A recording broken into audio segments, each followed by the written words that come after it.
அதற்கு பேஸ்மெண்ட், அதற்கு அடிக்கால் அப்படின்றது கம்யூனிகேஷன் மட்டும்தான். எந்த இடத்துல கம்யூனிகேஷன் ப்ராப்பராக இருக்கோ, அதற்காக டைம் ஸ்பெண்ட் பண்ணுறீங்களோ, அந்த ரிலேஷன்ஷிப் ஸ்ட்ராங்காக இருக்கும், இன்னும் மென்மேலும் ஸ்ட்ராங் ஆகிட்டே போகும்.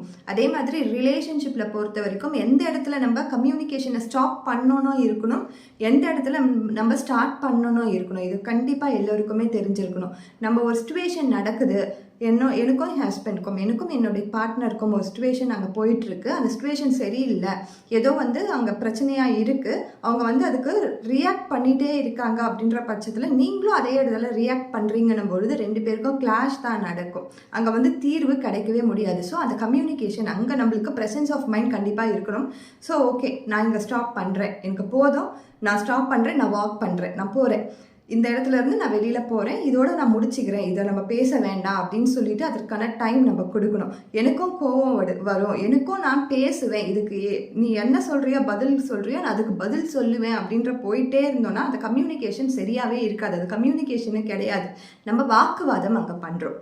ஸோ கம்யூனிகேஷன் என்பது என்னன்னு நம்ம பார்த்தோன்னா, இன்றைக்கி சண்டே நல்லா சாப்பிடுவோம், சாப்பிட்டு கொஞ்சம் நேரம் உட்காந்து பேசுவோம். பேசும்போது எதை பற்றி பேசுவோம்?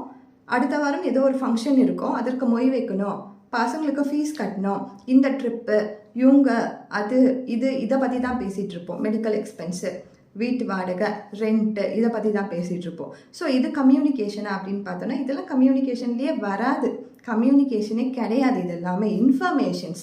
ஜஸ்ட் வாழ்க்கையில் நடக்கக்கூடிய விஷயங்களை நீங்கள் உங்களோட பார்ட்னர் கூட இன்ஃபர்மேஷனாக கொடுத்து உங்களுக்கு என்ன தேவை இருக்குது, வீட்டுக்கு என்ன தேவை இருக்குது, அவங்களுக்கு என்ன தேவை இருக்குது அப்படின்ற இன்ஃபர்மேஷன்ஸை தான் கலெக்ட் பண்ணிகிட்ருக்கோம். அதற்கு பதிலாக கம்யூனிகேட் பண்ணுங்கள். கம்யூனிகேட் அப்படின்றது உங்களுக்கு இந்த வாரம் உங்களோட டாஸ்க் என்ன அப்படின்லாம் பேசுகிறதோ கம்யூனிகேஷன் கிடையாது.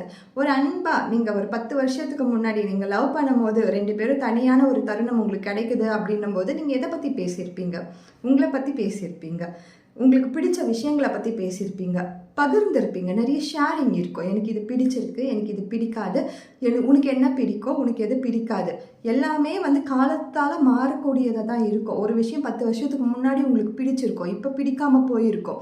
ஸோ அதெல்லாமே நீங்கள் ரீவைண்ட் பண்ணுங்க, ரீரீட் பண்ணுங்கள் உங்கள் பார்ட்னரை. ஸோ இதெல்லாம் தான் கம்யூனிகேஷன். கம்யூனிகேஷன்றது இன்ஃபர்மேஷனாக ஆகக்கூடாது. அங்கே கம்யூனிகேஷன்றது ஒருத்தவங்களை புரிஞ்சிக்கக்கூடிய தருணமாக தான் அங்கே இருக்கணும். ஸோ இந்த கம்யூனிகேஷன் டேர்ம், ரிலேஷன்ஷிப் கம்யூனிகேஷனை நான் பெட்டராக சொல்லியிருப்பேன் நம்புகிறேன். உங்கள் பார்ட்னர் கூட உங்களுக்கு இன்றைக்கி கிடைக்கக்கூடிய டைமில் கொஞ்சம் உட்காந்து ரிலாக்ஸ் பண்ணுங்கள். தேங்க்யூ.